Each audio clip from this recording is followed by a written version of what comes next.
Setelah meninggalkan sel Blok D, Bai Shochun bertemu dengan beberapa penanam jiwa dari pasukan 9 dan meluangkan waktu untuk mengobrol dengan mereka.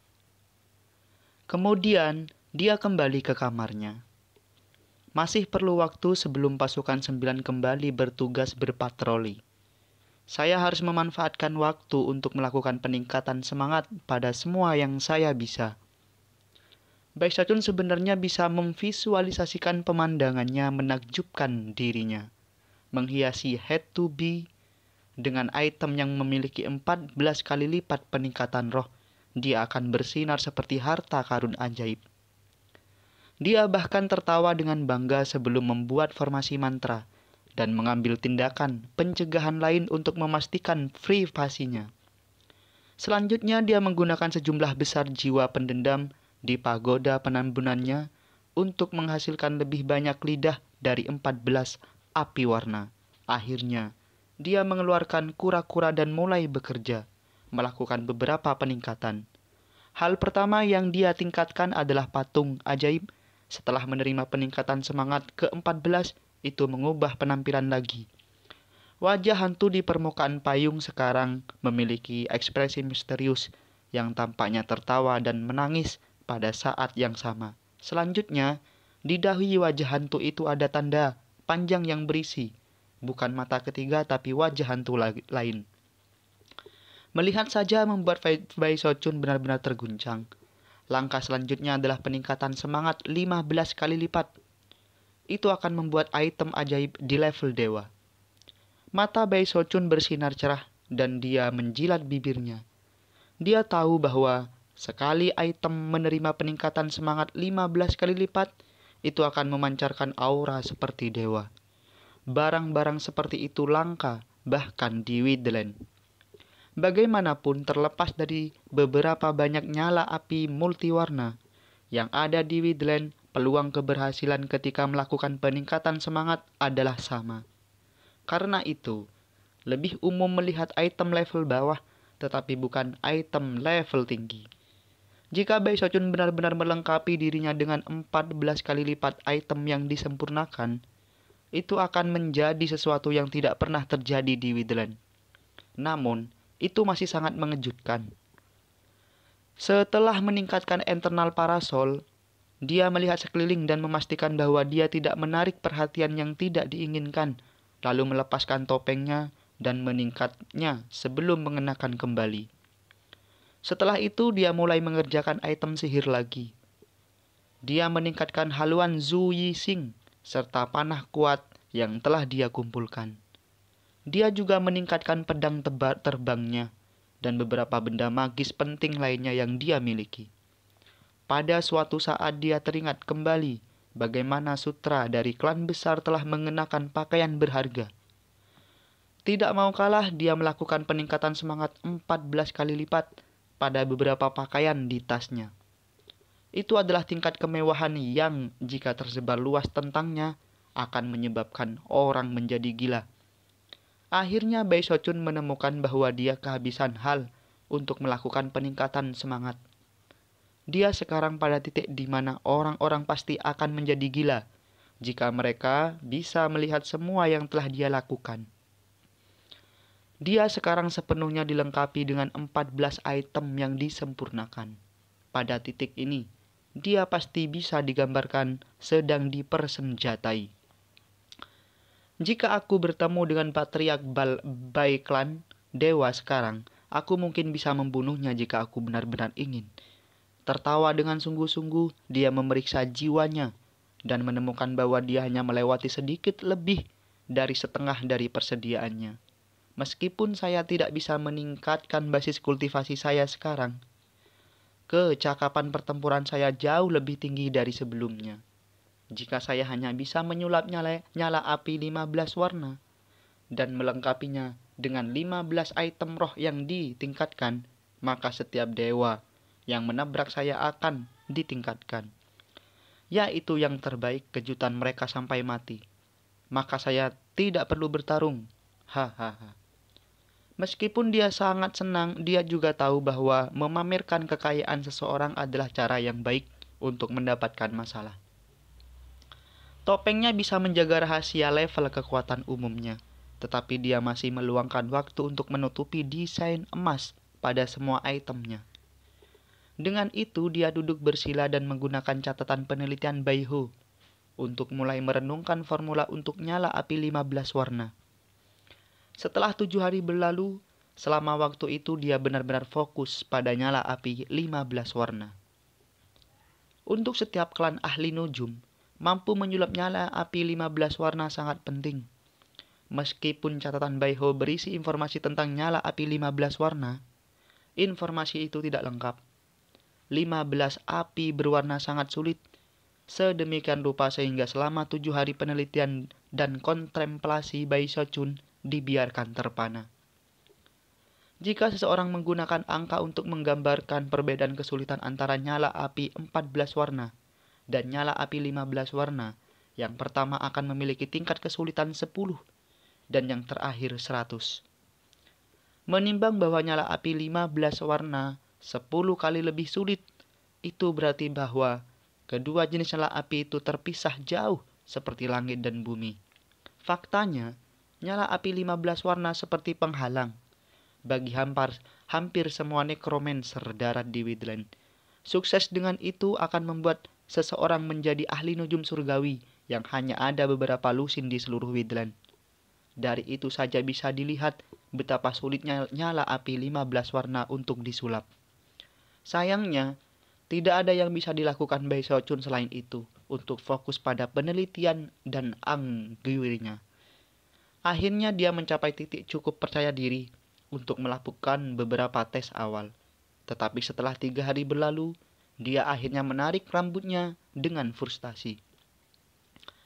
Dia sekarang telah menghabiskan 10 hari penelitian dan peningkatan pada nyala api 15 warna dan tidak memiliki apa-apa untuk ditunjukkan selain kerugian.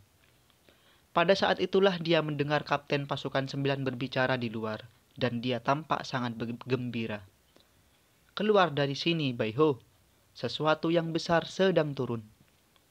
Mengernyit, Bai Shochun berjalan keluar dan menemukan kapten berdiri di sana tampak sangat bahagia. Apa yang sedang terjadi, Kapten? Bai Shochun menahan nguap. Apakah ada tahanan baru atau sesuatu? Tepat sekali, ini adalah tahanan baru. Namun dia tidak dikirim ke sel blok D. Selain itu, orang meminta kehadiran Anda mengenai tahanan baru ini. Adalah sipir itu sendiri. Dengan itu, ia meraih Bai Shochun dan mulai menyeretnya pergi. Sipir, rahang Bai Shochun jatuh saat dia berpikir kembali ke Li Su yang dia temui di luar parit ketika dia pertama kali tiba. Mungkinkah itu karena Raja Hantu Raksasa tidak memperhatikan saya? Klan Chai atau klan Bai berusaha menimbulkan masalah. Namun, mengingat betapa bahagianya sang kapten, itu sepertinya tidak mungkin. Berhenti di tempat, ia bertanya, Kapten, apa yang sebenarnya terjadi? Sesuatu yang besar, sesuatu yang luar biasa. Kapten tertawa terbahak-bahak, tetapi juga bisa melihat bahwa Bai Shochun merasa sedikit gugup. Menariknya kembali, dia mulai menjelaskan secara terperinci. Segera, semuanya menjadi jelas bagi Bai Shochun. Menurut sang kapten, seorang tahanan baru saja tiba di sel blok A. Rupanya, tahanan ini sangat-sangat penting, dan membuatnya berbicara adalah masalah yang sangat penting, sehingga kepala penjara sendiri tertarik dengan masalah ini. Menurut sang kapten, seorang tahanan baru saja ini tiba di sel blok A. Rupanya tahanan ini sangat-sangat penting dan membuatnya berbicara adalah masalah yang sangat penting, sehingga kepala penjara sendiri tertarik dengan masalah ini. Tahanan baru ini sangat bungkam, sedemikian rupa sehingga bahkan inkuisitor gelap dari 4 blokir tidak bisa membuatnya bicara sepatah kata pun. Karena dia adalah seorang kultivator Nation Seoul, melakukan pencarian jiwa pada dirinya tidak akan terlalu efektif dan kemungkinan akan berakhir membunuhnya. Oleh karena itu, tahanan baru ini telah menjadi duri di sisi lembaga permasyarakatan iblis secara keseluruhan. Sipir berada di bawah banyak tekanan karena situasi ini, dan telah menjadi marah beberapa kali karena itu. Sayangnya, meskipun menggunakan seluruh metode yang mereka miliki, keempat inkuisitor gelap tidak berhasil apa-apa. Setelah menemui jalan buntu, wakil kepala sipir sel Blok D, Sun Peng, telah menunjukkan bahwa Bai Ho sangat ahli dalam melakukan interogasi. Dia bahkan menjelaskan bagaimana dia telah memaksa semua tahanan lama di sel Blok D untuk memberikan informasi mereka. Biasanya, masalah yang penting ini tidak akan terungkap pada Bai Shochun. Namun, Li Su kehabisan pilihan, dan ketika Sun Pen menyebut Bai Ho, ia ingat bahwa ia agak penting. Menjadi putus asa, dia memutuskan bahwa dia mungkin juga memberikan suntikan Bai Ho ini. "Bai, anakku, ini kesempatan bagus," kata sang kapten bersemangat. "Jika kamu bisa membuat narapidana ini berbicara, kamu akan menjadi penyelidik gelap nomor 1 di lembaga permasyarakatan iblis." Meskipun menjadi inkuisitor gelap nomor 1 tidak datang dengan menunjukkan resmi, menurut aturan lembaga permasyarakatan iblis, selama keempat blokir setuju tentang masalah ini, maka itu akan menjadi resmi. Inkuisitor gelap nomor 1 memiliki posisi tepat di bawah kepala sihir, dan sama kuatnya dengan wakil sipir. Jika kamu berhasil, kamu akan mencapai kenaikan meteor. Bahkan Anda akan bisa mendapatkan akses kekayaan tahanan lama di 3 blok sel lainnya. Ketika itu terjadi, jangan lupa tentang pasukan lama Anda di sel Blok D. Berbicara penuh semangat sepanjang waktu, Kapten menyeret Bai Shochun ke arah sel Blok A. Sekarang Bai Shochun mengerti segalanya. Dia menghela nafas lega. Selama klan Bai dan Chai tidak datang untuknya, dia tidak perlu takut. Bahkan, mengingat itu hanya masalah interogasi, dia tidak khawatir sama sekali. Ini bukan apa-apa. Jangan khawatir, Kapten. Tidak ada rahasia yang tidak bisa saya ungkapkan. Dengan mengangkat dagunya dengan bangga, dia bergegas bersama Kapten ke arah sel Blok A. Sel Blok A tampak sangat mirip dengan sel Blok D, namun itu jauh lebih besar dan juga jauh lebih menyeramkan. Itu dipenuhi dengan aura dingin dan menakutkan, dan tempat para penjaga dipenuhi dengan fluktuasi jiwa yang kuat. Jelas, berlatih kultivasi di sini akan sangat bermanfaat. Di alun-alun di tengah sel Blok A ada tengkorak besar berisi seorang pria paruh baya dalam pakaian compang-camping. Ada orang lain di dalam sangkar yang menanggapi pria itu di leher. Namun, napi itu masih memiliki pandangan jijik di matanya. Untuk beberapa alasan dia tampak akrab dengan Bai Shochun. Cukup sekelompok orang telah berkumpul di luar kandang. Ada Sun Peng dari sel Blok D yang diapit oleh 3 pria tua yang tampak menyenangkan, yang tidak lain adalah wakil sipir dari blok lainnya. Ada 4 kultivator juga, beberapa dari mereka sudah tua, beberapa dari mereka masih muda. Namun tanpa kecuali, mereka semua memiliki aura dingin dan menyeramkan. Tampaknya seperti berjalan di tengah-tengah mereka akan seperti berjalan di lubang ular beludak. Bai Shochun hanya mengenali 1 di antara kelompok 4 dari inkuisitor gelap sel Blok D. Berdasarkan hal itu, tampak jelas bahwa 3 lainnya adalah inkuisitor nomor 1 dari blok lainnya, inkuisitor gelap. Selain mereka, sekelompok besar penjaga sel Blok A hadir. Selain semua orang yang disebutkan sejauh ini, ada orang yang memegang leher tahanan. Dia tidak lain adalah sipir Li Su. Ketika Li Su merasakan kedatangan baru, ia melonggarkan cengkeramannya pada tahanan dan berbalik untuk melihat Bai Shochun. Sorot matanya sama ganasnya dengan serigala dan setajam pisau. Tatapan Li Su begitu kuat sehingga Bai Shochun tanpa sadar menyusut kembali. Meskipun Li Su bukan dewa, dia berada di lingkaran besar tahap Nesan Seul, dan ditambah dengan fakta bahwa dia adalah sipir penjara iblis, itu membuatnya tampak seperti tipe individu yang menyeramkan, yang bisa meletus dengan luar biasa kekuatan setiap saat. Baiho, jika Anda bisa membuat tahanan ini berbicara, Anda akan dinamai Inkuisitor Gelap nomor 1 di penjara iblis.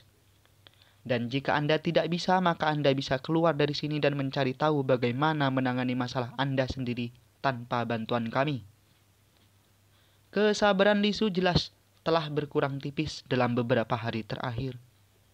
Selain itu, dia hanya punya 2 hari lagi untuk menempatkan informasi yang dia butuhkan dari tahanan ini. Kalau tidak ada akan berada dalam masalah besar. Itu hanya meningkatkan rasa jengkelnya. Selain itu, ia harus berhati-hati untuk tidak membunuh tahanan khusus ini. Lagi pula, beberapa penyelidikan diam-diam telah mengkonfirmasi bahwa itu adalah Raja Hantu Raksasa sendiri yang telah mengeluarkan perintah agar tahanan dikirim ke sini diinterogasi. Karena Kapten Pasukan 9 mendengar permintaan sipir, wajahnya jatuh. Sun Peng juga terkejut. Bagaimanapun Sun Peng merekomendasikan Baiho. Namun Li Su tampaknya mengubah situasi yang seharusnya menjadi situasi yang baik menjadi sebaliknya. Bai Xiaochun berhenti di tempatnya. Alisnya berkerut saat dia memandang Li Su. 3 wakil sipir lainnya dengan Inkuisitor Gelap semuanya memandang dengan wajah tanpa ekspresi. Namun, di dalam sebagian besar dari mereka terkekeh dingin, terutama para Inkuisitor Gelap dari 3 blok sel lainnya.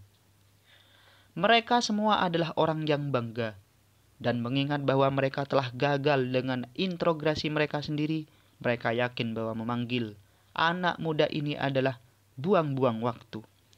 Bisakah kamu membuatnya bicara? Jika tidak, maka Anda bisa keluar dari lembaga permasalahan setan seketika ini juga. Suara Li Su dingin dan tirani dan disambut dengan diam oleh semua orang di ruangan itu. Sun Peng menghela nafas dalam dan Kapten Pasukan 9 gemetar dan tidak berani bicara.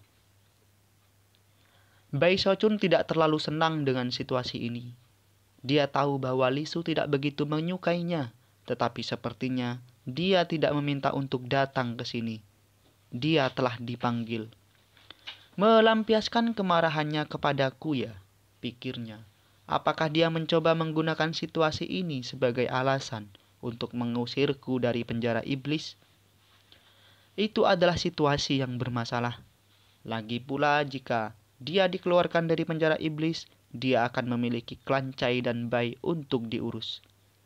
Mempertimbangkan kesulitan yang akan terlibat dalam situasi itu, dia memutuskan bahwa dia akan lebih baik dilayani dengan bertahan pada nasibnya saat ini. Karena itu, dia perlahan berjalan maju menuju sel tengkorak, di mana dia melihat sedikit lebih dekat pada pria di dalam. Dia tampak akrab sebelumnya, dan sekarang setelah memeriksa lebih dekat, dia menyadari bahwa dia adalah salah satu dari 3 tetua klan Cai yang telah mengejarnya di sini untuk memulai. Panatua mengenali Bai Xiaochun, dan meskipun memiliki rambut dan darah acak-acakan keluar dari sudut mulutnya, dia masih menatapnya dengan ekspresi menghina yang sama seperti sebelumnya. Terlepas dari bagaimana ia jelas telah memar dan dibukuli, niat membunuh di matanya jelas. Dia bahkan melangkah terlalu jauh untuk meludah seteguk ludah darah dan meludahkannya ke jubah Bai Xiaochun. Bai Xiaochun melambaikan jubahnya untuk mengeluarkan ludah dari itu, lalu memandang Li Su dan berkata, "Siapa sebenarnya ini pengawas?" Ketika Li Su melihat bagaimana tenangnya Bai Xiaochun bertindak, dia mendengus dingin dan berkata, "Kamu tidak memenuhi syarat untuk tahu siapa dia. Saya hanya butuh jawaban. Bisakah Anda membuatnya bicara? Jika tidak, matikan saja." Yang benar adalah bahwa dia benar-benar menggunakan situasi ini sebagai alasan untuk menendang Bai Xiaochun yang tidak pernah dia sukai sejak awal dari penjara iblis. Menimbang bahwa ada begitu banyak orang di sekitarnya, Bai Xiaochun tidak bisa menjaga ketenangannya lagi. Marah menyala, dia menatap Li Su dan berkata, "Sipir, jika kamu ingin aku pergi, katakan saja. Tidak perlu melakukan dengan cara ini. Anda ingin saya membuatnya bicara.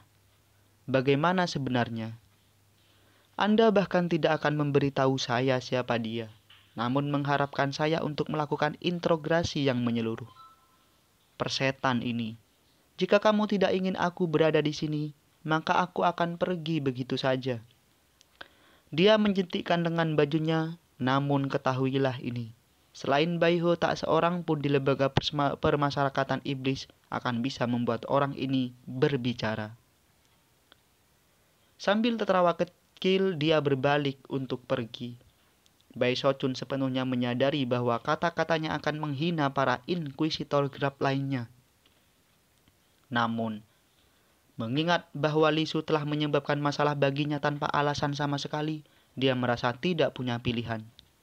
Lebih buruk lagi, Li Su mencoba menggunakan situasi ini sebagai alasan untuk mengusirnya dari penjara iblis. Karena itu, jika dia ingin membalas, dia harus bertindak sangat percaya diri. Jika Li Su benar-benar cemas tentang masalah ini, dia pasti akan membuatku tetap di sini. Jika tidak, maka kurasa aku mengacaukan diriku. Apakah Anda benar-benar mengatur semua ini untuk mengusir saya? Bahkan ketika dia mulai berjalan pergi, sebuah suara dingin terdengar di belakangnya. Dia salah satu tetua dari klan Chai. Saya ingin tahu jenis jiwa apa yang telah mereka gunakan di klan mereka untuk keperluan kultivasi dan nyala api dalam beberapa tahun terakhir, dan juga beberapa banyak. Meskipun suara Li Su masih sedingin es, kata-katanya sedikit lebih sopan dari sebelumnya. Bai Shochun berhenti di tempat. Berdasarkan apa yang baru saja dikatakan Li Su, sepertinya dia benar-benar ingin jawaban atas pertanyaannya itu, dan tidak hanya menggunakan situasi untuk menargetkan Bai Shochun. Seorang panatua dari klan Chai berpikir, ditangkap dan dibawa ke penjara iblis. Dia memandang pria di dalam sangkar itu, dan tiba-tiba banyak kepingan teka-teki muncul di benaknya. Jenis jiwa apa dan berapa banyak? Katanya keras-keras. Tampaknya tidak ada makna tersembunyi untuk pertanyaan itu. Kesulitannya terletak pada memastikan bahwa 10 klan Chai tidak menahan informasi atau memberikan informasi yang salah. Terdengar sedikit kesal, Li Su berkata, logam, kayu, air, api, bumi. Itulah 5 sifat perbedaan yang dapat dimiliki jiwa. 4 inkuisitor gelap lainnya semuanya menanyakan pertanyaan ini sebelumnya, dan masing-masing keluar dengan jawaban yang berbeda. Karena itu, Anda perlu mendapatkan bukti bahwa jawaban yang diberikannya benar. Adapun cara Anda membuktikannya, itu akan bergantung pada keahlian Anda. Bai Shochun berjalan kembali ke sel tengkorak dan menatap sesepuh klan Chai itu. Jelas, jika dia bergerak lebih lambat ketika pria ini dan 2 sesepuh mengejarnya baru-baru ini, mereka akan membunuhnya. Karena itu, dia tidak merasakan sedikit pun belas kasihan untuk pria itu. Suatu hal yang dia pelajari pada waktunya di penjara iblis adalah bagaimana bahwa walaupun 3 klan besar tampaknya bersekutu satu sama lain, itu sebagian besar karena faktor eksternal di mana mereka memiliki sedikit kendali. Kemudian dia berpikir kembali bagaimana Raja Hantu Raksasa menyelamatkannya dari Bai Klan, dan tiba-tiba sebuah ide baru terbentuk di benaknya. Raja Hantu Raksasa jelas tidak cocok dengan 3 klan besar. Tapi apa yang membuat ketiga klan itu berpikir mereka bisa berkelahi dengan setengah dewa? Dan mengingat tingkat basis kultivasi Raja Hantu Raksasa, mengapa dia tidak terhapus mereka dari peta? Bai Shochun sangat ingin tahu jawaban dari pertanyaan itu.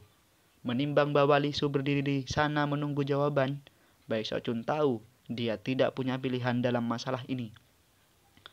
Jika dia ingin bertahan hidup di Widland, dia harus memilih salah satu sisi, Raja Hantu Raksasa atau 3 klan besar. Begitu dia membuat pilihan, dia harus menaatinya. Pada akhirnya, dia tidak perlu menghabiskan banyak waktu memikirkan pilihan mana yang harus dipilih. Mata berkedip-kedip dengan cahaya dingin. Dia membuka pintu sel dan melangkah masuk. Pada saat yang sama ia mengirim asap hitam yang mengalir keluar dari telapak tangannya. yang menyebar ke dalam sel dan membuatnya tidak mungkin untuk melihat ke dalam. Bahkan Lisu yang berada di lingkaran besar dari tahap Nation Seoul tidak bisa melihat kabut tersebut. Dibuat topeng Bae Sochun. Inkuisitor gelap sel blok D akrab dengan Bae Sochun dan berdiri di sana diam-diam. Adapun inkuisitor gelap lainnya, mereka semua berpikir bahwa Bae Sochun terlalu memikirkan dirinya sendiri dan tertawa lebih dingin dari sebelumnya. Sambil tersenyum dingin, mereka mulai mengirimkan percakapan di antara mereka sendiri. Dia hanya setengah membingungkan. Mari kita lihat keterampilan apa yang seharusnya dia miliki. Apakah dia benar-benar berpikir dia bisa membuat orang ini berbicara ketika kita tidak bisa? Bahkan tidak perlu memikirkan pertanyaan itu. Tentu saja dia hanya bertindak. Dia pasti akan datang dengan jawaban acak. Salah satu dari kami pasti sudah mendapatkan jawaban yang benar darinya. Benar-benar tidak perlu bagi sipir untuk bertanya lagi. Lisu mengerutkan kening, tetapi dalam kecemasannya dia memperdulikan hanyalah Bae Sochun mendapatkan jawaban yang benar. Selama dia mendapatkan kebenaran dari penatua Klancai, Lisu bisa menerimanya situasi apapun. Di dalam sel, Bae Sochun menatap penatua Klancai dan menghela nafas. Katakan saja apa yang ingin aku ketahui, katanya. Lagi pula ketika aku bertanya, aku bahkan menakuti diriku sendiri. Mata menyela dengan niat membunuh, sesepuh klan meludahi Bae Sochun dengan kemudian berkata, jika Anda tidak berlari secepat Anda lakukan, Anda kecil, saya akan menghancurkan Anda sampai mati. Sekarang setelah kamu memprovokasi Klancai, kamu sudah menjamin kematian dini untuk dirimu sendiri. Apakah benar-benar menyenangkan untuk berkeliling meludahi orang sepanjang waktu? Kata Bae Sochun. Kesal karena diludahi 2 kali, dia menampar tasnya untuk memproduksi beberapa pil afrodisiak. Bibirnya bungkam. Ketika kita lihat apakah kamu berani tutup mulut setelah ini. Di luar sel cukup waktu berlalu untuk sedikit kurang dari setengah dupa. Kemudian jeritan serak bergema yang tampaknya mengandung emosi terpendam. 3 inkuisitor gelap itu terkejut dan dengan cepat mulai mengirimkan percakapan lain. Dari sifat jebritan, sepertinya Bae Ho ini memang memiliki sedikit keterampilan. Namun, untuk membuat orang melonglong dalam mode terpendam seperti ini adalah sesuatu yang bisa kita lakukan dengan mata tertutup. Jelas, mereka masih merendahkan seperti sebelumnya. Adapun Kapten Pasukan 9 begitu dia mendengar teriakan itu, matanya bersinar. Pada saat ini, dia merasakan seolah-olah semua kepercayaannya sedang dikonfirmasi. Ekspresi Lisu masih suram, tetapi di dalam dia dengan cemas merenungkan potensi kerugian dan keuntungan. Bahkan ketika pikiran yang berbeda mengalir dalam benak setiap orang, jeritan dari dalam sel tumbuh lebih intens. Dipenuhi dengan kemarahan yang tak terlukiskan. Kamu akan mati kesakitan, Bae Ho. Saya akan membunuh kamu. Jika kamu tidak cukup cekap terakhir kali, aku akan merobek kamu berkeping-keping.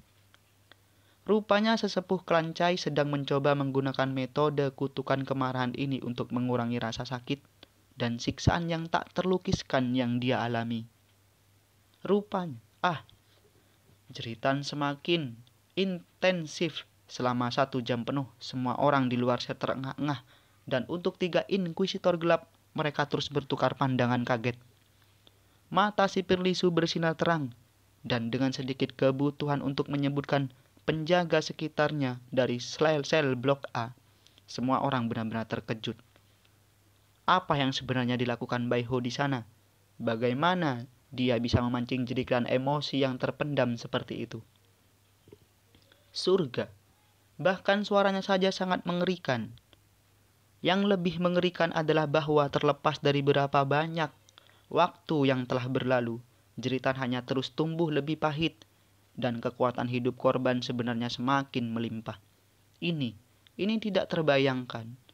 1 jam lagi berlalu. dan teriakan terkejut semakin pahit saat waktu berlalu. Itu adalah adegan yang tragis dan brutal. Para penjaga luar di kandang meskipun telah bertugas di penjara iblis selama bertahun-tahun dan telah melihat banyak hal benar-benar terguncang.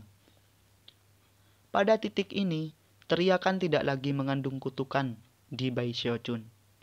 Itu adalah teriakan kesengsaraan sederhana, tipe yang keluar begitu bebas dan dipenuhi dengan kegilaan dan intensitas, sehingga setiap orang yang mendengarnya merasa kedinginan. Karena asap hitam yang dipenuhi kandang, tidak mungkin untuk melihat apa yang sebenarnya terjadi di dalam, yang hanya membuat situasi semakin dramatis. Para penjaga biasanya terkejut dan bahkan 4 inkuisitor gelap kesulitan bernafas secara normal. Dan wajah mereka ditutupi dengan ekspresi yang sangat serius. Mata Lisu bersinar cerah dengan antisipasi dan gugup. Saat semua orang menunggu di luar, Bai Xiaojun ada di dalam kandang, mengerutkan kening pada sesepuh kelancai yang gemetaran. Mata pria itu benar-benar memerah dan urat biru menonjol di wajah dan lehernya saat dia menatap Bai Xiaojun. Terlepas dari kenyataan bahwa dia berteriak dengan sedih, matanya memancarkan kegilaan. Pintar, gumam Bai Xiaojun, menggunakan jeritan untuk melampiaskan teriak tekanan dari dalam ya. Dia mendengus dingin. Penatua Kelancai ini bukan satu-satunya orang yang datang dengan metode seperti itu. Selama waktunya mengintegrasi beberapa monster lain di penjara iblis, Bai Xiaojun telah melihat ini pada beberapa kesempatan. Menjepit tangannya di belakang punggungnya, dia mengangkat dagunya ke atas dan berkata, "Aku menyarankan kamu untuk hanya berbicara. Kamu berdua memiliki pemerintah untuk diikuti, dan saya benar-benar tak ingin menggunakan metode nomor 2 saya. Metode nomor 2 tidak sepenuhnya tak tertandingi di bawah langit, tetapi dekat. Lepaskan." Sesepuh Kelancai meraung, ekspresinya ganas, seolah-olah dia ingin memakan Bai Xiaojun hidup-hidup. Dia bahkan melangkah lebih jauh untuk mengeluarkan gumpalan darah berlumuran darah lainnya. "Tua," kata Bai Xiaojun dengan tatapan tajam. "Baik." Saat menunjukkan metode nomor 2, tangannya berkedip dengan gerakan mantra dan dia melambaikan jarinya ke Penatua, menyebabkan tanda pematarian menempel ke mulutnya. Begitu mulut si Penatua tersegel, dia tidak lagi bisa mengeluarkan satu teriakan. Semuanya sekarang terjebak dalam dirinya. Metode ini membuatnya tidak mungkin baginya untuk melampiaskan melalui jeritan. Seketika si Penatua mulai bergetar hebat, matanya menjadi lebih merah daripada sebelumnya. Dan saat dia berjuang, dia merasakan sensasi seperti api yang membara di dalam dirinya.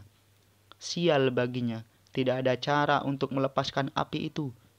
Dia mulai berkeringat deras, rasanya seperti dia berdua dibakar hidup-hidup dan secara bersamaan diinjak-injak oleh semut yang tak terhitung jumlahnya. Sensasi itu hampir mustahil untuk dilukiskan dengan kata-kata.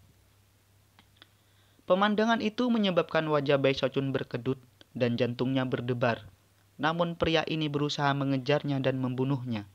Selanjutnya, Bai Xiaojun bekerja untuk Raja Hantu Raksasa sekarang. Dan menunjukkan belas kasihan dalam situasi ini tidak hanya akan membuat marah orang-orang di atasnya, tetapi juga bisa membuatnya terbunuh. Terkadang dalam hidup Anda hanya perlu membuat beberapa kompromi, pikirnya. Menghela nafas, dia berjongkok di depan Penatua Kelancai dan berkata, "Bicara saja, oke? Jika Anda tidak membuat hal-hal sulit bagi saya, maka tentu saya tidak akan membuat hal-hal sulit bagi Anda. Itu akan lebih baik di sekitar. Yang ingin aku tahu adalah beberapa banyak jiwa yang telah digunakan Kelancai dalam beberapa tahun terakhir dan tipe apa." Ini pertanyaan sederhana. Saat Bai Xiaojun berbicara, kegilaan di mata sesepuh Kelancai tumbuh lebih intens. Tatapannya begitu brutal, sehingga sepertinya dia akan dengan senang hati mati jika itu berarti bisa membawa Bai Xiaojun bersamanya. Mengernyit, Bai Xiaochun berdiri dan melangkah mundur beberapa langkah. Semua orang di luar sel terus mengamati, terkejut bahwa teriakan itu berhenti, hanya untuk digantikan oleh dengusan terendam. Penjaga biasa yang hadir bukanlah inkuisitor, dan karenanya tidak menyadari implikasi serius dari keheningan. Karena itu hanya mereka yang terkejut. Namun 4 murid inkuisitor gelap mengerut, dan mereka bertukar pandangan serius. Membuat para tahanan berteriak adalah sesuatu yang dilakukan oleh inkuisitor biasa. Tetapi mencegah mereka berteriak adalah level yang sama sekali berbeda. Banyak orang memahami kebenaran umum itu, tetapi sulit untuk memahami dengan tepat bagaimana dan kapan harus menggunakan metode seperti itu. Sulit untuk mengatakan bagaimana Bai Ho ini melakukannya, tetapi teriakan sebelumnya jelas mengandung tekanan terpendam yang perlu dibuang. Sekarang dia pada dasarnya terhubung ke gunung berapi. Lain kali meletus, itu akan mengejutkan. Kami meremehkan Bai Ho ini. Mata Lizu bersinar terang. Sebagai kepala penjara dia tahu banyak tentang metode para inkuisitor, dan karena itu tidak bisa menahan diri untuk tidak gentar. Mendengus terendam terus selama lebih dari 2 jam sebelum berhenti.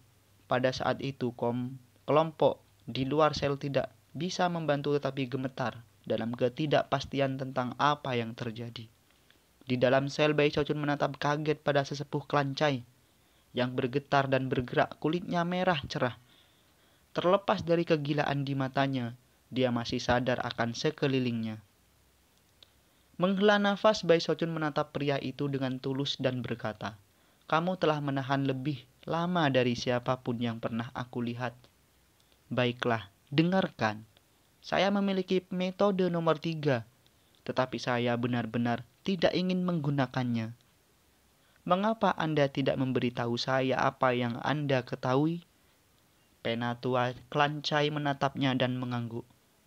Bai Xiaochun terkejut, tetapi dengan cepat melangkah maju dan melakukan gerakan mantra untuk melepaskan segel dari mulut tetua.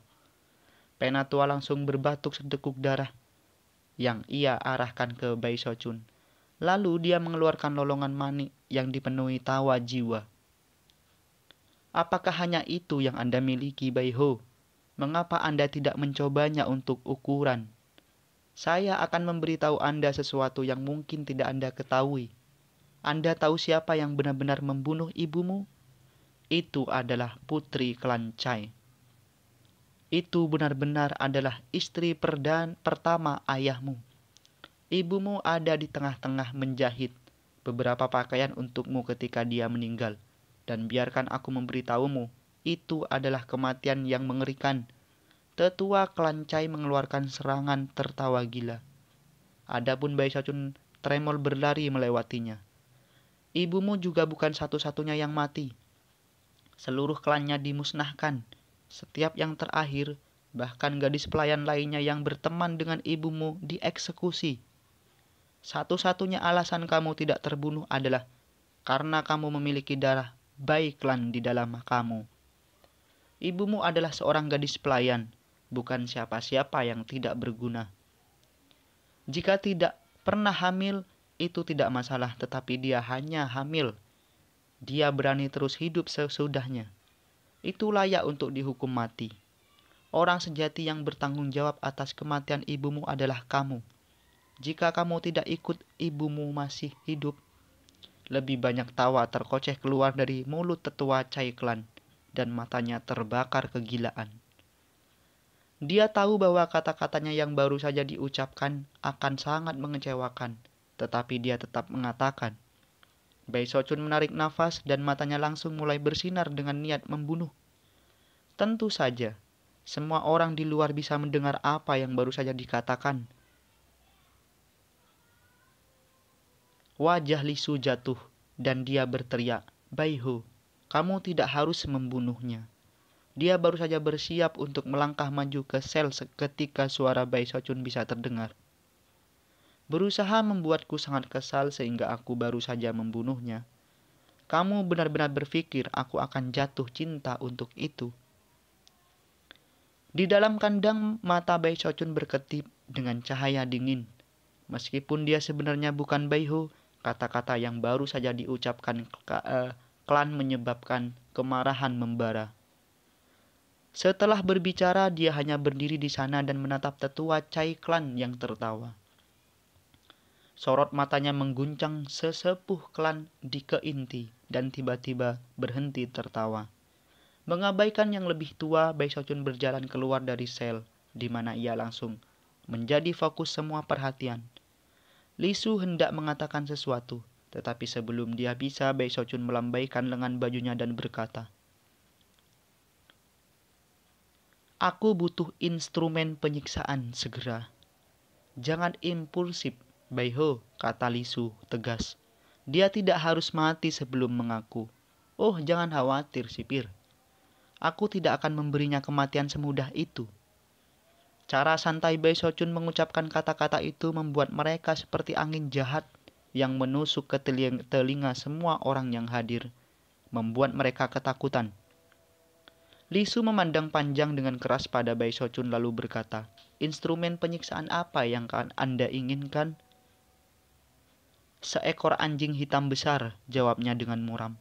Lelaki-laki, semakin kuat semakin baik." Semua orang terkejut dengan permintaannya. Namun, Li Su hanya mengerutkan kening sebelum memberikan perintah. Tak lama, seekor anjing hitam dibawa masuk. Seekor binatang buas besar yang hampir seukuran seekor sapi muda. Itu adalah hal yang tampak kejam dengan gigi kuning tajam dan otot-otot yang menonjol. Air liur menetes ke dagunya saat melihat sekeliling dengan mata galak.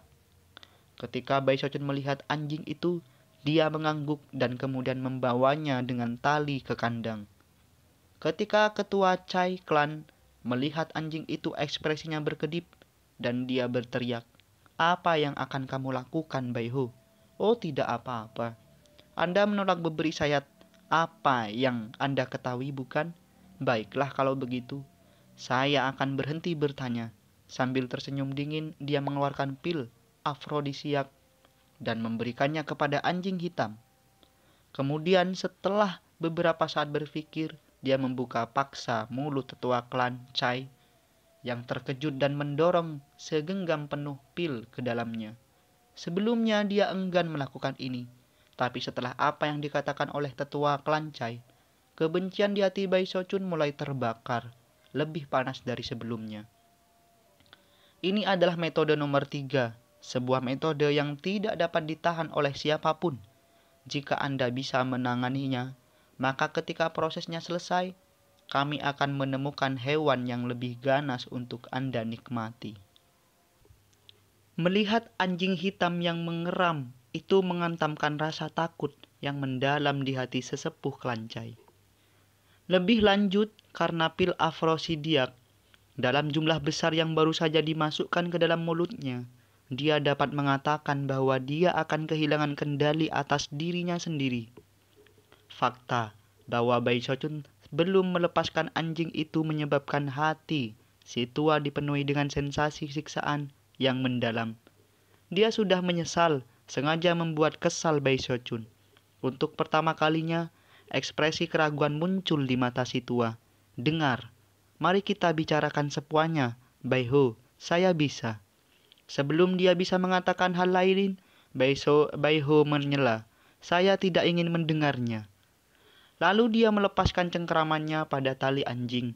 Anjing itu segera melonglong dan menerkam sesepuh klan Cai. Kerumunan orang berkumpul di luar sel lalu mendengar teriakan yang belum pernah mereka dengar sebelumnya sepanjang hidup mereka. Kepahitan melampaui segala jeritan yang bahkan bisa mereka bayangkan. Itu adalah jeritan yang tampaknya mengandung jenis rasa sakit paling hebat yang mungkin. Para penjaga sel blok A semuanya terengah-engah dengan gemetar, dan masing-masing dari mereka memikirkan hal yang sama, jangan pernah memprovokasi Baiho. Wajah para inkuisitor yang gelap berkedip-kedip dengan berbagai emosi ketika mereka melihat ke sel. Meskipun mereka tidak dapat melihat apa yang terjadi, hal-hal yang mereka bayangkan terjadi membuat mereka terguncang dengan tak terlukiskan betapa brutalnya Siapa yang bisa menahan rasa sakit seperti itu? Ini bukan hanya fisik, tetapi juga psikologis. Seseorang kultivator Nation Seoul yang agung dan anggota elit bangga dari klan Chai sedang hancur tepat di depan kita. Baiho ini benar-benar orang yang kejam. Fakta bahwa dia menggunakan metode seperti ini menunjukkan bahwa dia benar-benar inkuisitor gelap. Hatinya telah dikonsumsi oleh kegelapan. Mata Li Su melebar, dan dia merasakan hawa dingin menaiki tulang punggungnya. Baru sekarang dia menyadari bahwa Baiho benar-benar seperti yang dikatakan rumor, ganas dan tanpa ampun, bersedia melakukan apa saja untuk mendapatkan apa yang dia inginkan. Jeritan sesepuh bercampur dengan lolongan anjing hitam menyebabkan rambut penjaga di sel blok A berdiri. Syukurlah bagi mereka, prosesnya tidak berlangsung lama, hanya beberapa lusin nafas waktu. Pada saat itu jeritan tua klan Chai berubah menjadi kata-kata yang bisa dipahami.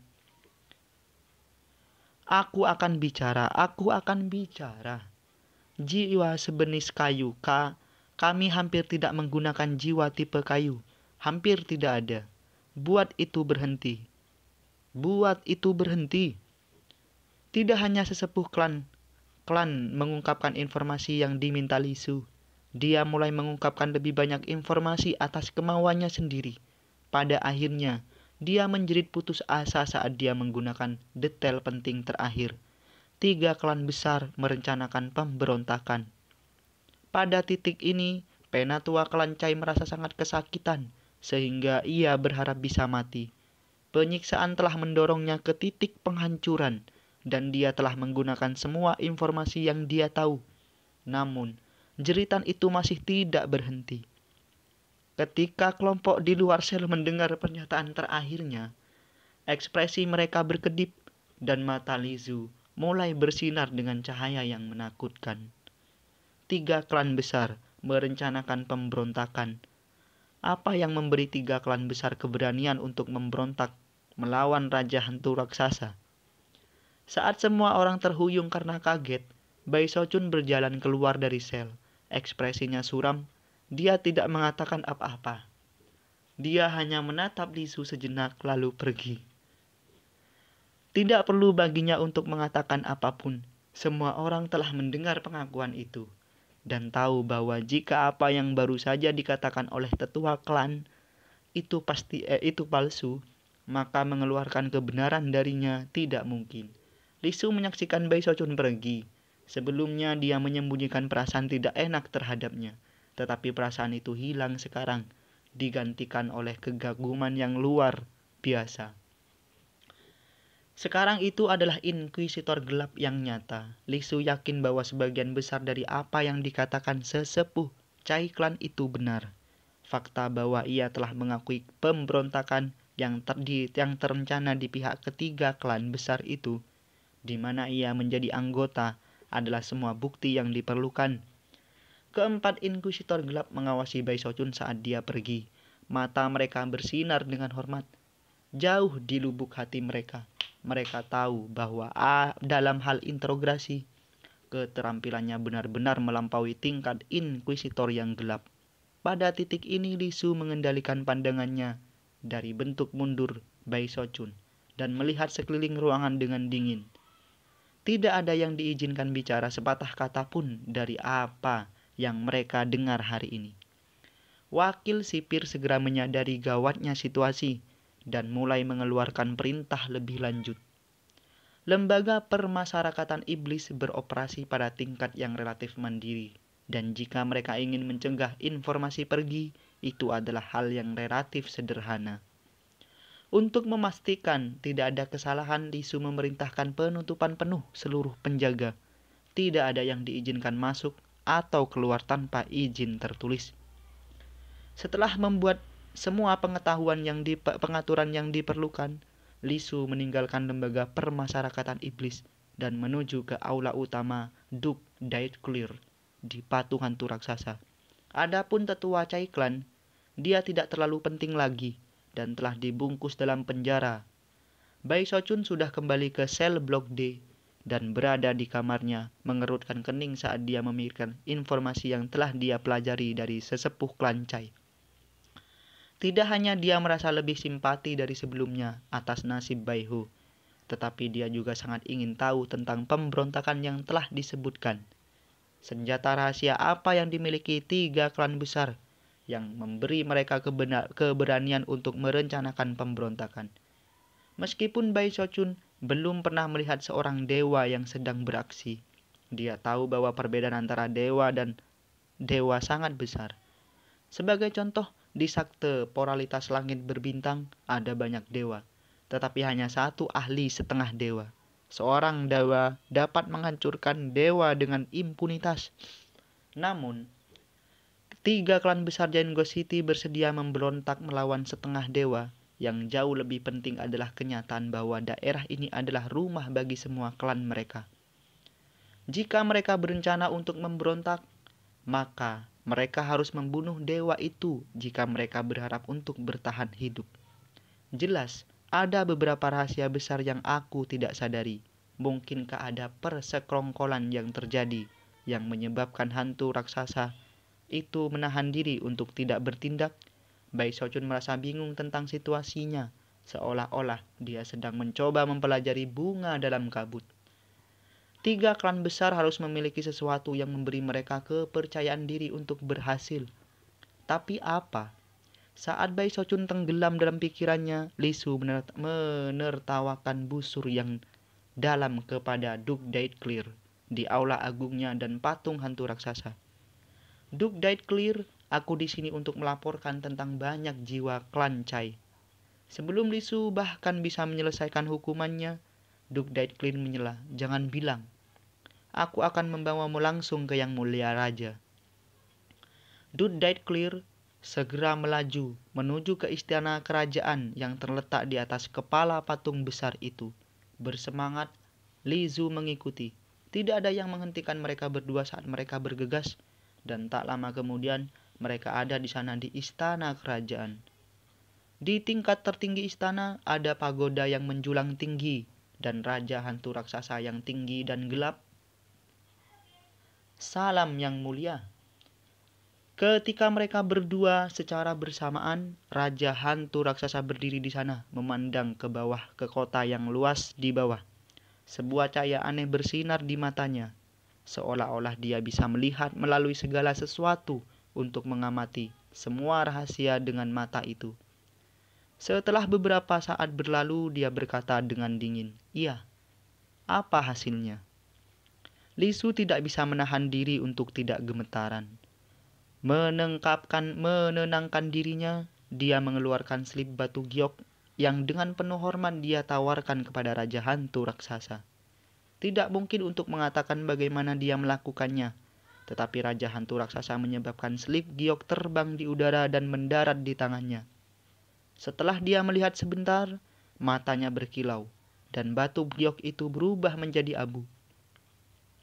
Pemandangan itu menyebabkan jantung Li Su berdebar, dan dia menundukkan kepalanya dengan gugup.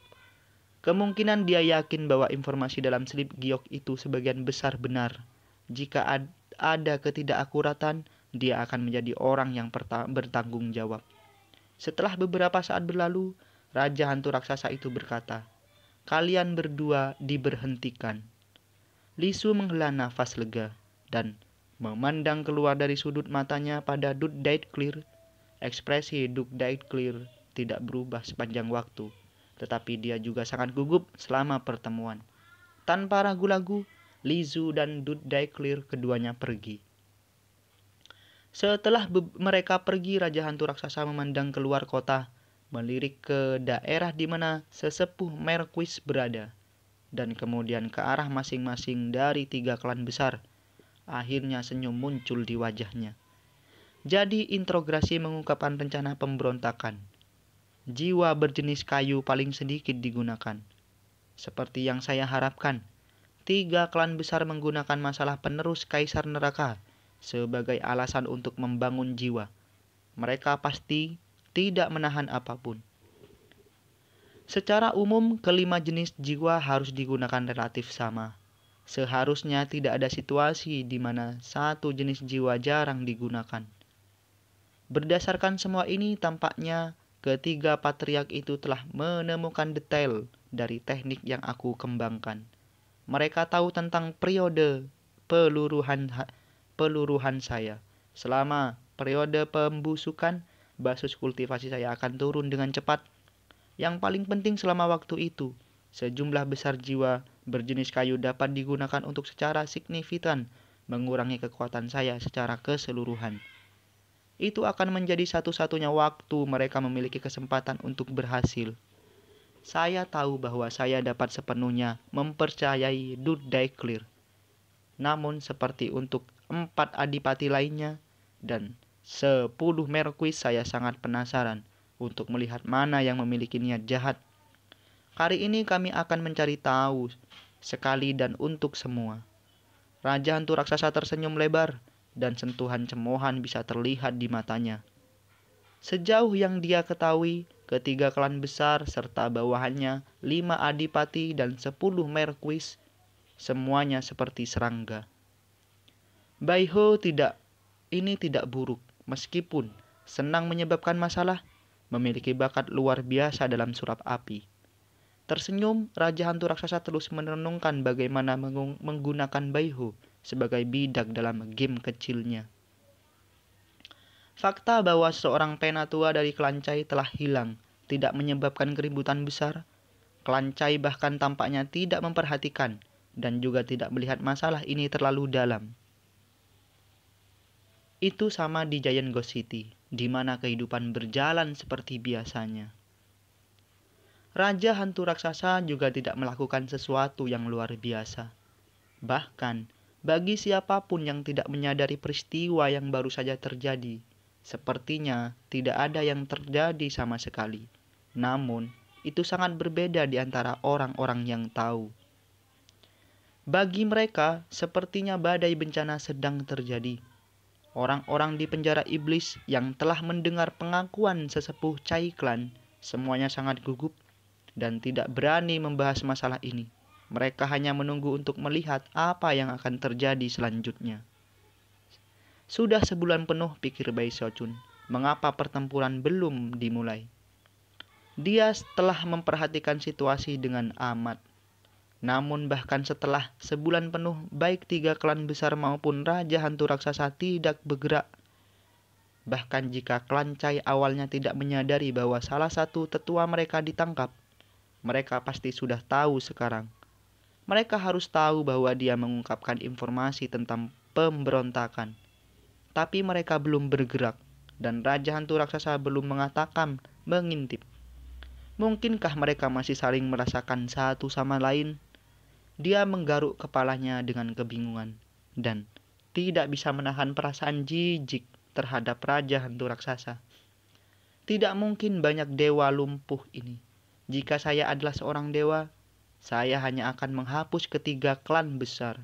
Itu akan mengatasi masalah. Dan untuk 3 klan besar, entah mereka tidak sepenuhnya siap atau mereka ragu-ragu. Ya, terlepas dari mana itu, ini adalah kesempatan bagus untukku. Dengan itu, dia memeriksa tasnya untuk melihat beberapa banyak jiwa yang dia tinggalkan ketika dia merampok tanah jiwa klan Chai. Setelah melakukan 14 kali lipat peningkatan roh pada semua item sihirnya, dia ditinggalkan dengan kurang dari setengah jumlah aslinya. Kemudian, dia melakukan beberapa eksperimen dengan nyala api 15 warna yang membuatnya berlari dengan rendah. Sudah keluar, menyulap api benar-benar merupakan penerobosan jiwa. Dia menyipitkan matanya untuk berpikir sejenak, lalu mengangguk. Terkadang aku harus mengambil resiko. Saya hanya akan memeriksa situasinya. Jika ada kesempatan, aku akan mengambil beberapa jiwa. Jika tidak, maka saya akan khawatir tentang hal lain. Merasa gugup dan bersemangat, dia berpikir sejenak lebih, lalu bangkit. Lembaga permasyarakatan iblis sedang dikunci, tetapi Bai Xiaochun sekarang adalah inkuisitor gelap nomor 1 dan juga orang yang telah menggali kecerdasan krisis untuk memulai. Jelas, dia tidak berada di pihak ketiga klan besar, dan karena itu Li Su menyetujui permintaannya untuk meninggalkan penjara. Tak lama Bai Shochun menyamar dan menuju kota. Parit itu tidak terlalu besar, tetapi bagaimanapun Bai Shochun menemukan tempat di mana dia bisa meninggalkan tanpa menarik perhatian. Segera, dia berada di luar Giant Ghost City. Sayang sekali aku harus sangat berhati-hati dalam mengungkapkan kemampuanku untuk menyamarkan penampilanku. Itu benar-benar membuat saya tidak punya pilihan selain menggunakan penyamaran biasa. Di saat ini menggunakan topi lebar dan beberapa lapis pakaian tambahan untuk membuatnya terlihat lebih besar. Menundukkan kepalanya, dia pergi dari Giant Ghost City dan ke arah Chen Clan. Aku sudah merampok klan Chai, jadi mereka pasti akan berjaga-jaga. Klan Bai memiliki jiwa terlalu sedikit untuk membuatnya sepadan dengan waktuku. Chen Clay adalah satu-satunya pilihan. Mata berkedip, dia terbang cepat ke lokasi di mana Chen Clan berdiri. Terseret ke lokasi berbeda di sekitar klan adalah 8 Soul Ground. Pemandangan belaka dari sejumlah besar jiwa pendendam yang terbang di sekitar struktur pengambang seperti sarang lebah di tanah jiwa menyebabkan Bai Shochun menelan dalam mengantisipasi. Setelah menyesuaikan situasi, dia bergumam, Chen Clan benar-benar memiliki banyak jiwa. Sayangnya, Soul Ground itu semua sangat dekat dengan klan itu sendiri dan juga dijaga dengan sangat ketat. Terlepas dari kecepatan yang dia mampu, dia cukup yakin bahwa begitu dia melakukan perbuatan itu, dia akan ditemukan. The Chen Clan benar-benar terlalu pelit. Mereka hanya beberapa daerah jiwa kan. Apa gunanya menjaga mereka begitu berat? Perasaan yang datang karena bisa melihat sesuatu dan tidak menyentuhnya benar-benar membuatnya tidak puas. Mereka hanya beberapa jiwa kan? Aku tidak percaya klan super kaya ini sangat pelit. Sungguh penindas. Sambil menghela nafas, dia memutuskan bahwa kesempatan yang dia harapkan belum diberikan. Tertekan, dia kembali ke Giant Ghost City. Tepat ketika dia hendak memasuki kota dan menuju penjara iblis, matanya melebar ketika dia melihat sosok yang keluar dari patung hantu raksasa dan menuju ke arah umumnya. Mereka hanya beberapa jiwa kan? Aku tidak percaya klan super kaya seperti ini pelit. Sungguh penindas. Saya menghela nafas. Dia memutuskan bahwa kesempatan yang dia harapkan belum diberikan.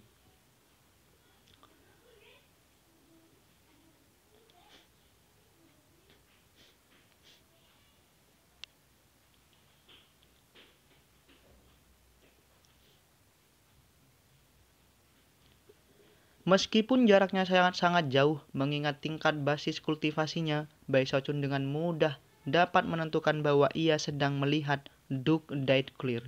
Selanjutnya dia tampaknya menuju ke arah klan Bai. Menimbang bahwa Duke Daedclear adalah dewa dan bahwa dia tidak berusaha menyembunyikan tindakannya, itu berarti Bai Shochun bukan satu-satunya yang bisa melihat. Cukup banyak orang yang memperhatikan dan banyak dari mereka mulai merenungkan pentingnya apa yang mereka lihat. Apa? Kata Bai Shochun berkedip. Mengapa Duke Daedclear akan mengunjungi Bai Clan pada waktu yang sensitif seperti ini?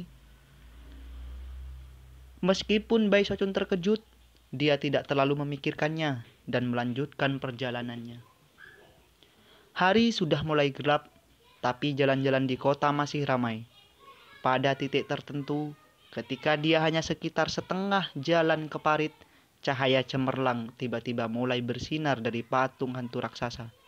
Saat cahaya bersinar dari istana kerajaan, di atas kepala patung seorang muncul. Dia jangkung dan kuat, dan mengenakan jubah ungu dengan naga berbelit-belit di atasnya. Dia memiliki mahkota kerajaan di kepalanya, dan memancarkan energi yang mengguncang surgawi. Bahkan ketika dia melayang di sana, dia memancarkan tekanan yang dapat meredam segala sesuatu di surga dan bumi. Kemudian dia mulai melangkah melalui udara di atas kota. hampir seolah-olah dia akan berpatroli. Raja hantu raksasa. Yang mulia raja. Salam yang mulia. Cukup keributan yang bisa terdengar ketika para penanam jiwa yang tak terhitung jumlahnya berlutut untuk bersujud. Adapun penjaga kota pada patroli, mereka bereaksi dengan cara yang sama. Raja hantu raksasa tampak sangat senang saat dia berjalan diam-diam di udara. Guntur bergemuruh dan awan bergejolak, bahkan mungkin untuk melihat kilat menari tentang. Semua pertanda surgawi ini melanda ketakutan ke dalam hati orang-orang di bawah ini. Yang lebih mengejutkan adalah sosok bayangan besar yang berjalan di belakang raja hantu raksasa. Sosok yang tampak begitu kuat, sehingga jika sepenuhnya terbentuk, itu bisa merobek langit dan bumi menjadi serpihan. Aura Baisokchun dalam kekacauan. Ini adalah pertama kalinya dia melihat raja hantu raksasa, dan energi mengejutkan yang dipancarkan pria itu membuatnya sangat terguncang. Apakah raja hantu raksasa meninggalkan istananya untuk mencoba mengancam 3 klan besar? Baisokchun menelan ludah saat dia mengamati sosok menakutkan di atas. Ketika dia melakukannya, dia mendengar suara yang sudah lama tidak dia dengar. Flauk, bau apa itu? Tampaknya sangat akrab bagi Lord Turtle. Baunya seperti harta karun. Seiring dengan suara itu, sebuah kepala muncul di atas pegang Baisokchun di tasnya. Itu adalah kura-kura kecil yang sudah lama hilang. Tidak peduli bagaimana Baisokchun menggeledah tasnya, dia tidak pernah bisa menemukannya. Bahkan di tempat persembunyian yang telah ditemukan saat dia membuat kura-kura kecil itu tidak sadarkan diri. Pada banyak kesempatan Baisokchun bahkan sampai pada kesimpulan bahwa kura-kura kecil berlidah tajam itu pasti telah pergi. Meskipun pemikiran itu membuatnya agak lega, dia juga kecewa dengan kehilangan kura-kura itu. Siapa yang pernah membayangkan bahwa kura-kura itu akan tiba-tiba muncul saat ini? Dengan rahang jatuh, dia memandangi kura-kura itu yang matanya berkilau seakan-akan dia telah melihat harta yang berharga. Bahkan Baisokchun cukup yakin bahwa dia benar-benar mengeluarkan air liur. Kamu masih di sini. Baisokchun sebenarnya senang. Dia sudah lama merasa sangat kesepian di Widland, jadi memiliki kura-kura kecil dengannya adalah hal yang hebat. Kura-kura kecil mengangkat kepalanya dengan bangga dan melirik Baisokchun dengan pandangan menghila. Lord Turtle hanya tidur sebentar. Terus, apakah kamu merindukanku, bodoh? Iya, bahkan jika Anda melakukannya, itu tidak masalah. Bahkan, jangan bicara padaku. Saya germafobik. Untuk mendengarkan kata-kata menyengat seperti itu segera mengambil kesenangan Baisokchun, bertemu teman lama dan mengubahnya menjadi kemarahan. Diam, katanya. Mengabaikan kura-kura kecil itu, dia menatap raja hantu raksasa sebentar. Kemudian dia mendorong kepala kura-kura itu kembali ke dalam tasnya untuk dipegang dan terbang kembali ke parit dan di tasnya lembaga permasyarakatan iblis. Sekitar waktu itu Patriark Baiklan Dewa berada di aula besar di Baiklan, tampak muram di Duddaiklir. Sambil menggertakkan giginya dengan marah, sang patriark berkata, "Aku bahkan tidak akan menyambut berapa tahun aku dengan loyal telah melayani Yang Mulia Raja. Kami telah berjuang berdampingan di bidang pertempuran dan saya tidak pernah menjadi pengabdian. Selain itu mengingat tingkat basis kultivasi saya, bagaimana saya bisa melawan raja? Apakah Anda berpikir saya gila atau sesuatu? Mengapa saya akan memimpin klan Bai ke pemberontakan? Ini omong kosong. Jika Anda ingin menuduh saya secara keliru, setidaknya berikan alasan yang bagus." Melotot sang patriark melanjutkan, "Ngomong-ngomong tentang apa yang terjadi dengan klanku yang tidak berbakti, aku menghormati Yang Mulia keinginan raja karena wajah. Itulah satu-satunya alasan saya tidak mengejar masalah pada saat itu. Namun berdasarkan beberapa rumor yang telah beredar tentang dia, aku harus bertanya padamu, Duddaiklir. apa arti dari situasinya. Duddaiklir menghela nafas dalam hati. Karena dia adalah pengikut dekat Raja Hantu Raksasa, dia mengetahui rahasia yang tidak diketahui orang lain. Lebih jauh, dia berspekulasi pada apa yang dipikirkan Raja. Namun, dia masih tidak tahu mengapa dia diminta pergi ke ketiga klan besar dan langsung bertanya kepada para leluhur mereka, apakah mereka merencanakan pemberontakan. Bahkan Raja Hantu Raksasa bahkan mengisyaratkan bahwa ia harus menawarkan konsesi pada 3 klan besar untuk menjaga perdamaian. Duddaiklir sangat gugup tentang hal itu. Menghela nafas lagi di dalam hatinya, dia menatap Patriark Baiklan dan berpikir, apakah dia mencoba menipu musuh agar berpikir dia lemah dan memancing mereka keluar dari benteng mereka?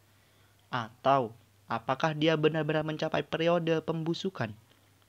Melihat Patriark Baiklan di matanya, dia berkata, Brother Bai, jika Yang Mulia Raja benar-benar percaya pada desas-desus, dia tidak akan mengirimkan saya kepada Anda seperti ini. Adapun situasi dengan Baiho, saya mengerti frustasi Anda. Kalau begitu, Brother Duddaiklir, sang Patriark mengkeram, aku ingin mengajukan permintaan. Tolong beritahu Yang Mulia Raja bahwa yang tidak berbakti itu tidak cocok untuk menjadi penjaga penjara iblis. Yang benar adalah bahwa Patriark mengambil keuntungan dari situasi ini untuk melihat apakah Raja Hantu Raksasa benar-benar tidak mengerti seperti yang dia lakukan. Lagi pula, 3 klan besar tidak cukup siap untuk bergerak. Tidak ada yang bisa menebak apa yang sebenarnya dipikirkan oleh Raja Hantu Raksasa. Itu benar-benar tampak seperti situasi memasang front yang lemah untuk memikat musuh keluar dari benteng mereka. Namun, dengan cara lain sepertinya dia sedang berusaha mencapai kompromi. Semakin banyak yang mengetahui informasi di balik layar, semakin membingungkan hal-hal tersebut. Bagaimanapun, Raja Hantu Raksasa adalah seorang dewa. Fakta yang memberi banyak tekanan pada 3 klan besar. Perjalanan Duddaiklir untuk mengunjungi 3 patriark dewa menimbulkan kecurigaan di dalam hatinya. Namun, masing-masing dari mereka membuat berbagai tuntutan yang semuanya tampak berlebihan dalam beberapa cara. Mereka melakukannya dengan sengaja atau tentu saja. Dalam beberapa hal, tuntutan seperti itu akan membuat mereka tampak tidak tertarik untuk memberontak. Misalnya, jika Baiklan merencanakan pemberontakan, mereka akan berniat memenangkannya dan karena itu yakin bisa mengurus Baiho sendiri. Mereka tidak membutuhkan Raja Hantu Raksasa untuk melakukannya untuk mereka. Namun, bahkan Patriark Baiklan tidak pernah bisa menebak bahwa permintaannya akan dikabulkan dalam 1 hari. Raja Hantu Raksasa tidak ragu sama sekali untuk mengirimkan dekrit kerajaan langsung ke penjara iblis. Baiho mencerca klannya sendiri, memperlakukan ayahnya dengan jahat dan membunuh kerabatnya. Dia jahat dan jahat, dan dengan demikian pangkatnya penjaga penjara akan dilucuti dan dia akan dipenjara sebagai tahanan di penjara iblis. Cukup banyak orang di Giant Ghost City terkejut oleh berita itu. Bagaimanapun Baiho telah membuat heboh baru-baru ini dan menjadi sangat terkenal. Baginya tiba-tiba di penjara adalah perkembangan besar. Ketika Nyonya Chai mendengar berita itu, dia sangat gembira. Meskipun dia akhirnya ingin Baiho mati, dia tahu betapa brutalnya penjara iblis legendaris itu dan sangat senang dengan situasinya. Bai Xiaochun tidak memiliki cara untuk mengetahui apa yang orang katakan tentang dia di luar.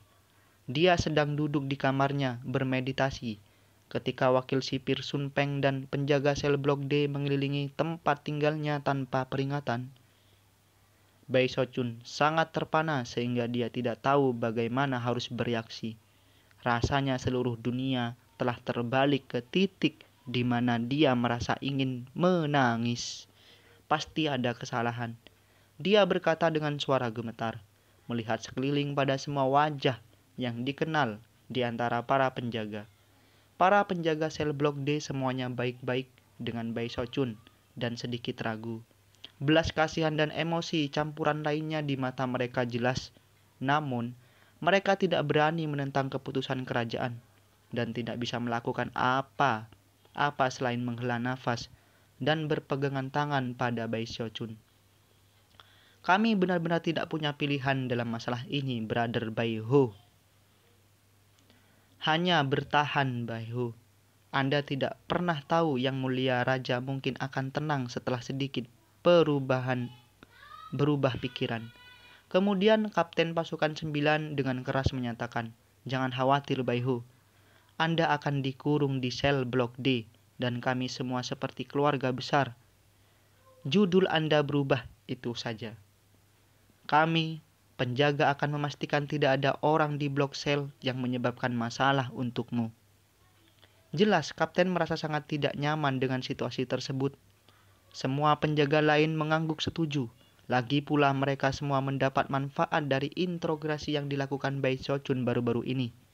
Ditambah dengan fakta bahwa Bai Xiaochun memperlakukan mereka dengan baik, itu memastikan bahwa mereka semua menyukainya.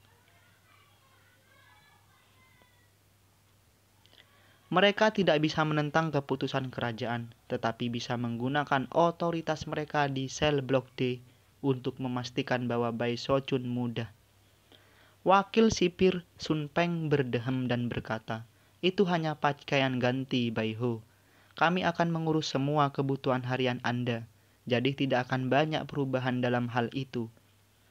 Bahkan, kapanpun Anda ingin keluar dan berjalan-jalan, beritahu kami." Bai Xiaochun bisa melihat bahwa tidak ada jalan keluar dari situasinya.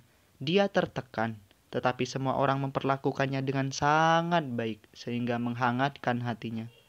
Sambil mendesah, dia berjalan bersama semua orang ke dalam blok itu sendiri. Tak lama kemudian para tahanan berjubah abu-abu di blok itu mengetahui hal itu dan mereka semua tercengang. Adapun tahanan penting yang Bai Xiaochun telah diinterogasi di masa lalu, banyak dari mereka sangat gembira dan jelas senang melihat Bai Ho mendapatkan pembalasan. Namun kegembiraan mereka tidak berlangsung lama. 10 kapten sel blok D memberikan peringatan kasar kepada semua tahanan bahwa mereka tidak mengganggu Bai Ho. Kemudian wakil sipir Sun Peng menunjukkan bahwa meskipun Bai Ho bukan penjaga resmi lagi, dia masih seorang inkuisitor.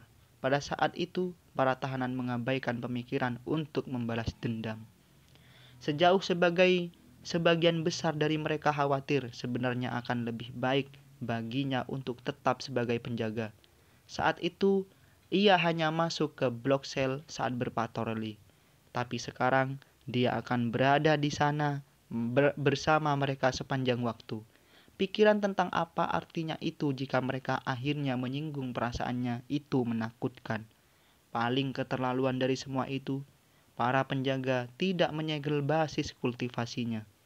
Itu menyebabkan masing-masing dan setiap tahanan dipenuhi dengan kecemasan luar biasa. Setelah sedikit waktu, para penjaga mengucapkan selamat tinggal dan pergi. Christopher Bai Xiaochun menemukan sel tengkorak kosong, berjalan dan duduk bersila. Itu semua terjadi begitu cepat, pikirnya sambil menghela nafas panjang. Saya adalah seorang penjaga, seorang inkuisitor, dan bahkan inkuisitor gelap nomor 1. Sekarang saya hanya seorang tahanan.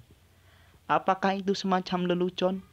Raja hantu raksasa, kaulah yang menyelamatkan aku untuk memulai. Mengapa Anda menyebabkan masalah bagi saya sekarang? Apakah itu semacam lelucon? Raja hantu raksasa, kaulah yang menyelamatkan aku. Mengapa Anda menyebabkan masalah bagi saya? Kamu adalah ahli setengah dewa. 3 klan besar merencanakan pemberontakan. Jadi mengapa Anda tidak pergi saja memusnahkan mereka? Untuk apa kau memilihku? Kau pecundang. Dari apa yang bisa dia katakan, dia hanya digunakan sebagai bidak dalam permainan apapun yang dimainkan Raja Hantu Raksasa dan 3 klan besar. Senjata rahasia apa yang dimiliki ketiga klan besar itu? Sialan. Ini adalah antara klan dan raja. Itu tidak ada hubungannya dengan saya. Mengepalkan tangannya, dia melihat sekeliling dan mendesah tertekan. Syukurlah, bros saya tidak menyegel basis kultivasi saya. Kalau tidak, hidup akan sangat buruk. Merasa sedikit lebih baik karena fakta itu, dia melihat ke sel di sebelahnya.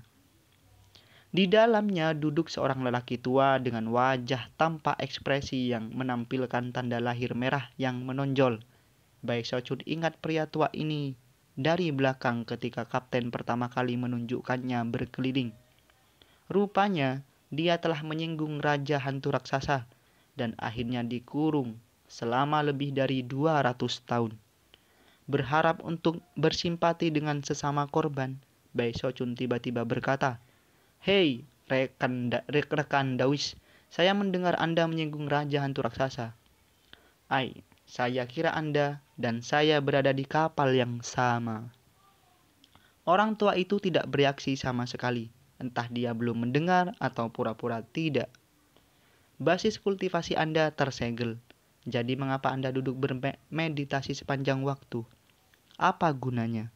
Ayo, mari kita mengobrol sedikit tentang Raja Hantu Raksasa terkutuk itu.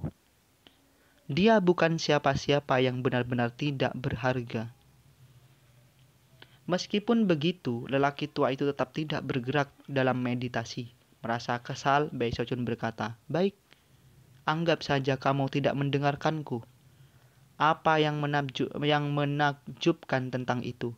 Bukannya aku pernah melakukan sesuatu yang menyinggungmu?" Bai Sochun agak tertekan pada awalnya dan membiarkan orang tua ini mengabaikannya, sama sekali tidak membantu. Mendengus dingin, dia bersandar di dinding sel dan mulai merenungkan kesengsaraannya sambil mendesah. Dia memikirkan kembali betapa mulianya hidupnya sebagai jenderal besar di tembok besar dan betapa menakjubkannya hal-hal menakjubkan di sakte penangkal sungai. "Oh, Juan, aku sangat merindukanmu dan kamu juga, Xiaomei." Untuk beberapa alasan, ia kemudian memikirkan Nyonya Merah Debu dan setelah itu Chen Hetian dan amarahnya melonjak. Bai Sochun agak tertekan pada awalnya, Pak, dan membiarkan orang tua ini mengabaikan sama sekali tidak membantu. Mendengus dingin, dia bersandar di dinding sel dan mulai merenungkan kesengsaraannya. Sambil mendesah, dia memikirkan kembali betapa mulianya hidupnya sebagai jenderal besar di tembok besar dan betapa menakjubkannya hal-hal menakjubkan di sakte penangkal sungai.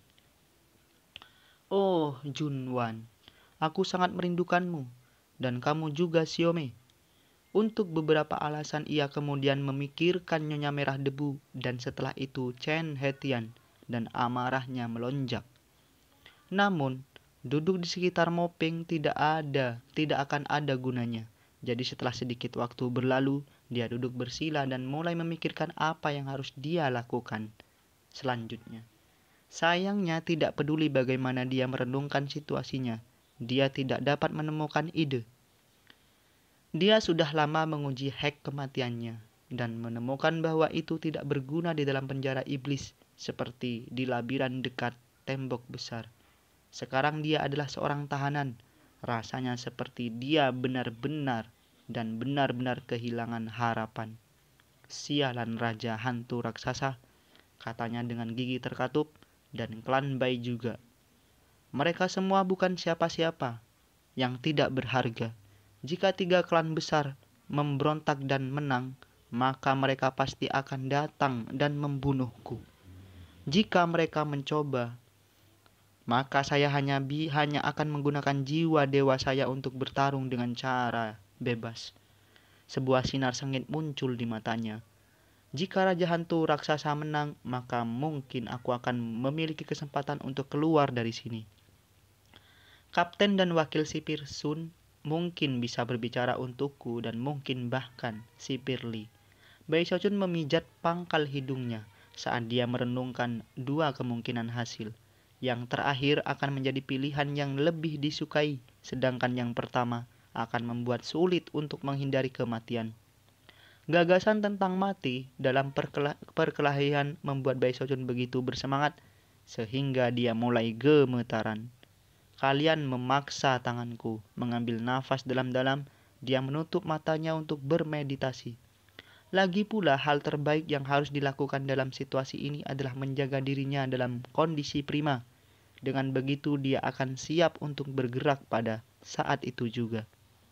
Waktu berlalu, tak lama setengah bulan telah berlalu. Meskipun Bai Shochun tetap waspada setiap saat, tidak banyak yang terjadi. Tidak ada tahanan yang menyebabkan masalah, dan para penjaga datang setiap hari untuk mengobrol dan bahkan mengantarkan alkohol dan makanan. Secara keseluruhan, mereka merawatnya dengan baik. Dari perspektif Bai Shochun, itu benar-benar seolah dia baru saja mengganti akomodasi dan pakaian. Para penjaga bahkan akan membiarkannya keluar dari blok sel untuk berjalan-jalan kapanpun dia mau. Secara umum, suasana hatinya baik. Kadang-kadang para penjaga bahkan akan meminta bantuannya untuk melakukan beberapa introgasi. Lagi pula, dia masih menjadi inkuisitor gelap nomor 1 di lembaga permasyarakatan iblis. Nah, begitulah cerita Bai Shochun di part 40. Kita akan bertemu lagi di part 41 besok pagi.